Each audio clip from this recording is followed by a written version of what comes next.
Bonjour à tous et bienvenue sur le podcast Cardano français. J'espère que vous allez bien et que votre semaine s'est terminée tranquillement en beauté, malgré le marché qui est dans le rouge et malgré le portefeuille, justement le portfolio, qui s'est peut-être habitué à des baisses dans les dernières semaines. Alors, les semaines se passent et se ressemblent. On est toujours justement avec trois stablecoins dans le top 10.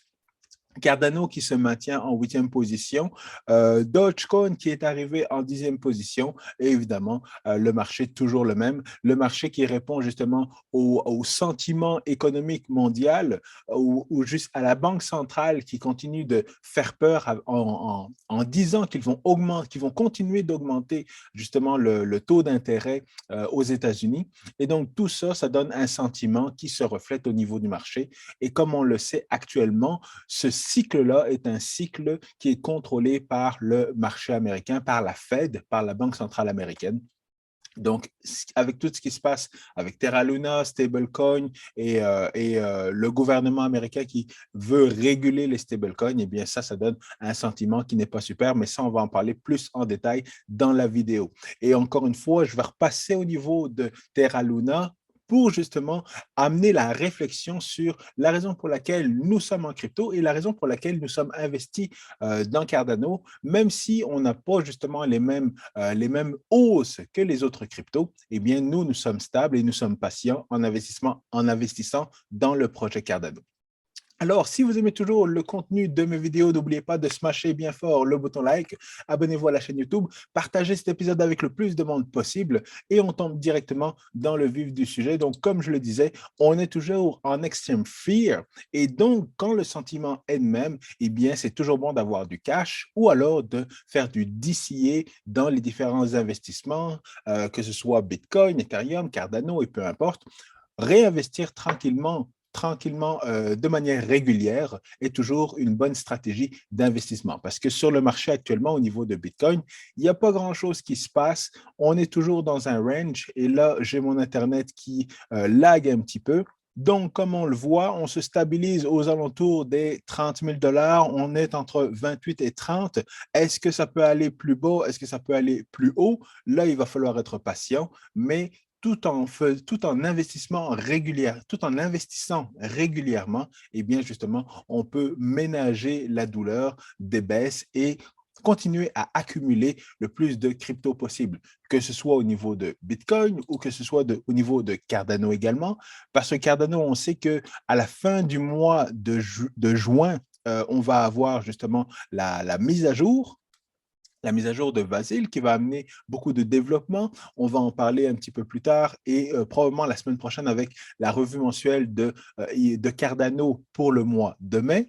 Et justement, donc, en anticipation, c'est sûr qu'on ne va pas avoir un gros spike, mais j'anticipe qu'on peut avoir justement une hausse au niveau du prix de Cardano en anticipation justement à cette sortie, surtout que l'équipe de IOHK et plusieurs projets de l'écosystème de Cardano vont être à consensus pour justement démontrer que Cardano, c'est pas du vaporware, c'est pas justement une ghost chain, mais il y a des choses à faire dans l'écosystème de Cardano et ça, j'en parle encore un petit peu plus tard. Donc, comment faire de l'argent justement dans cet écosystème, dans cette tendance baissière? Je vous ramène toujours aux formations de mon ami Paul, une formation de trading pour savoir justement reconnaître les bons moments pour acheter, les bons moments pour vendre. Évidemment, actuellement, c'est un bon moment pour vendre, mais si vous êtes un trader, vous allez vouloir surveiller les différents schémas, surveiller les différents indices et surveiller les tendances pour placer vos ordres d'achat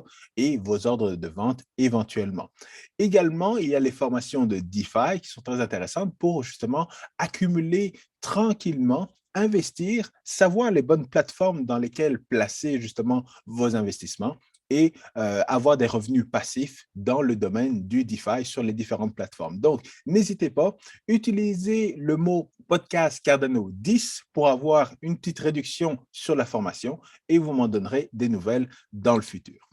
Alors, plongeons directement dans le vif du sujet avec la saga de Terra Luna. Et là, c'est vraiment extraordinaire ce qui se passe parce qu'il y a quelques années, Charles Hoskinson mentionnait que lorsque on regarde un projet en crypto-monnaie, eh bien, il ne faut pas faire confiance à la personne, il faut faire confiance au système. Et il avait entièrement raison là-dessus, parce que énormément de gens ont fait confiance à Do Kwon, le CEO de Terra Lab, en disant que Do Kwon est tellement intelligent, il sait ce qu'il fait, donc j'investis dans le projet Terra Luna. Et ça, c'était beaucoup justement de gros investisseurs qui ont fait cette erreur-là d'une certaine manière et qui n'ont pas justement regardé en détail le projet Terra Luna et évidemment le UST, le fonctionnement de comment fonctionne UST avec Terra Luna. Et là, on voit que Do Kwon, qui est dans les cryptos depuis un certain temps maintenant, veut refaire justement ce qui s'est passé avec le DAO Hacks sur Ethereum. Il voulait faire un vote pour faire un fork et repartir la blockchain Terra Luna sans le UST. Parce que justement, il voyait qu'il y avait beaucoup de valeur au niveau de l'écosystème de Terra Luna, ce qui est vrai. Et justement, il s'est dit, on va faire un vote et si la communauté est d'accord, eh bien, on va faire un fork, comme ce qui s'est passé au niveau d'Ethereum avec Ethereum classique. Il y aura un Luna classique et un Luna qui va être la chaîne qui va survivre. Malheureusement, ce qu'il ne sait pas ou ce qu'il ne pensait pas, c'est que la communauté d'Ethereum à l'époque était une vraie communauté de vrais investisseurs en crypto. C'était des développeurs, c'était des gens qui, à l'époque, se souciaient de la technologie et l'investissement, c'était secondaire pour eux. Mais dans l'écosystème de Terra Luna, c'est complètement le contraire. Dans l'écosystème de Terra Luna, on a beaucoup plus de gros investisseurs que justement des monsieur et madame tout le monde qui investissaient dans cet écosystème-là. Comme on voit au niveau du lancement de le Initial Token Allocation, on voit que au niveau de Cardano, il y avait un gros pourcentage qui est allé au niveau du public, de vous et moi, mais au niveau de Terra Luna, il y a une grosse partie, presque la moitié s'en est allée à la fondation et l'autre moitié qui a été au niveau du privé avec des VC et tout ça. Et on voit que la répartition des différentes cryptos, vous la voyez, excusez-moi, ce n'est pas très clair, mais on voit que dans pas mal de cas, une grosse partie justement de l'investissement initial est allée justement au niveau des gros portefeuilles, des gros investisseurs, au lieu d'aller justement à la communauté. Et donc, lorsque Do Kwon veut justement proposer un fork à la communauté, il ne comprend pas que la majorité des personnes qui sont dans la communauté sont des gros investisseurs qui ont perdu énormément d'argent et qui ne font plus du tout confiance justement à cette blockchain-là. Malgré tout, comme Charles Hoskinson le disait à un moment donné, les blockchains et les crypto-monnaies sont très difficiles à tuer. Donc, là, tant qu'il y a un développeur, il y a justement une blockchain et peut-être que la blockchain Luna va continuer ses activités parce qu'il y aura toujours un développeur ou des membres de la communauté qui vont essayer justement de redorer le blason et de continuer à entretenir cette blockchain-là. Mais évidemment, toute chose peut arriver, mais ce qui revient encore une fois au mot de Charles Hoskinson, ne faites pas confiance à la personne, faites confiance au système. Et on sait qu'il y a eu quelques embrouilles justement entre Do Kwon et Charles Hoskinson parce que il n'y a pas si longtemps que ça, en avril dernier, on posait la question à Do Kwon à savoir pourquoi il n'ajoutait pas du EDA dans sa réserve. Et il a dit dans le fond que s'il achetait EDA, c'était pour garder une corrélation négative, ce qui est évidemment un commentaire pas très élogieux. Et donc, à ce moment-là, Charles Hoskinson a tout simplement répondu, est-ce que lui devrait acheter du Luna pour garder effectivement cette même corrélation négative? Et maintenant, Charles Hoskinson rigole bien de la situation, même si évidemment, la situation n'est pas très, très drôle. Mais comme on le sait, il y avait également plusieurs gros investisseurs comme Mike Novogratz qui mentionnaient encore et encore et encore que Terra Luna était la blockchain, que c'était une super blockchain, que évidemment Cardano était une sorte de culte, qui ne comprenait pas, qu'on lui disait que personne ne développait sur la blockchain Cardano, mais que tout le monde développait justement dans l'écosystème de Terra Luna. Il était tellement convaincu qu'il est allé justement se faire un gros tatou de Terra Luna sur le bras. Et maintenant, je suis sûr qu'il le regrette. Pourquoi je suis sûr qu'il le regrette? Parce que actuellement, il a émis une lettre justement à ses shareholders, à ses friends, à ses amis et à toute sa gang, toute sa communauté de Galaxy Digital dont il est le CEO en disant, en expliquant qu'est-ce qui s'est passé parce que évidemment c'était un gros investisseur dans Terra Luna et évidemment lui a perdu des millions. Mais c'est drôle parce que ce qui se dit à Cryptoland, c'est que ce sont justement les amis de Mike Novogratz, les gros investisseurs comme les BlackRock et les Citadel, qui ont monté un coup contre Terra Luna pour le faire descendre et pour le faire justement couler comme le Titanic. Alors évidemment, personne n'a confirmé ça, mais peut-être que je reviendrai sur les détails de ce qui s'est passé. Mais comme vous le voyez également, la personne qui a tweeté dans le fond l'information, c'est Charles Hoskinson, et l'information nous vient de BitBoy Crypto, qui est un grand YouTuber. Donc là, on vous donne l'explication et donc on remarque encore une fois que lorsqu'on est dans les gros investisseurs, là, les Galaxy Digital, le BlackRock et tout ça, c'est tous des requins. Ils se saluent, ils se disent bonjour et tout ça, mais ils n'en ont rien à faire si un investisseur, si un gros portefeuille tombe, si l'autre tombe ou si moi je me fais. Le plus important, c'est qu'il se fasse énormément d'argent.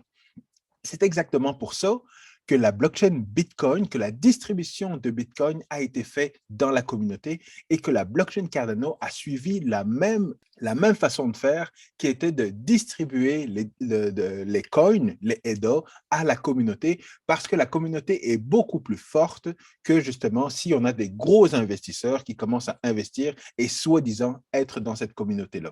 C'est pour ça que quand on parle d'adoption de Bitcoin au niveau des institutions financières, des banques et ainsi de suite, on se demande toujours si c'est une bonne chose pour Bitcoin, oui, au niveau du prix, mais pas au niveau justement du consensus de la communauté et de la vision de la blockchain Bitcoin et de l'actif Bitcoin également.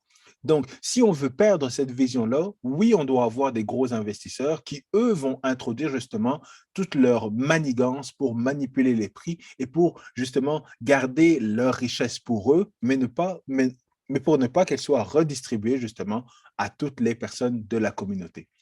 Donc là, encore une fois, on voit que la personne qui disait que Cardano, c'est une drôle de blockchain, il n'y a personne là-dessus. Moi, je suis un gros investisseur dans Luna, je connais Do Kwon, il est super intelligent, je me tatoue justement Cardano sur le bras, et bien c'est justement lui qui, après ça, doit émettre une lettre d'excuse à toutes ses amis, tous ses partenaires, toute sa famille, parce que justement, il les a mal conseillés au niveau de la blockchain et de Terra Luna. Donc voilà, j'ai assez parlé de Terra Luna. Peut-être que j'en parlerai encore prochainement pour expliquer la différence entre les deux stablecoins, donc le UST et justement le JED, parce qu'il continue à y avoir du développement au niveau de Cardano, mais là, c'est la dernière fois que je parle de cette saga, en tout cas, je l'espère.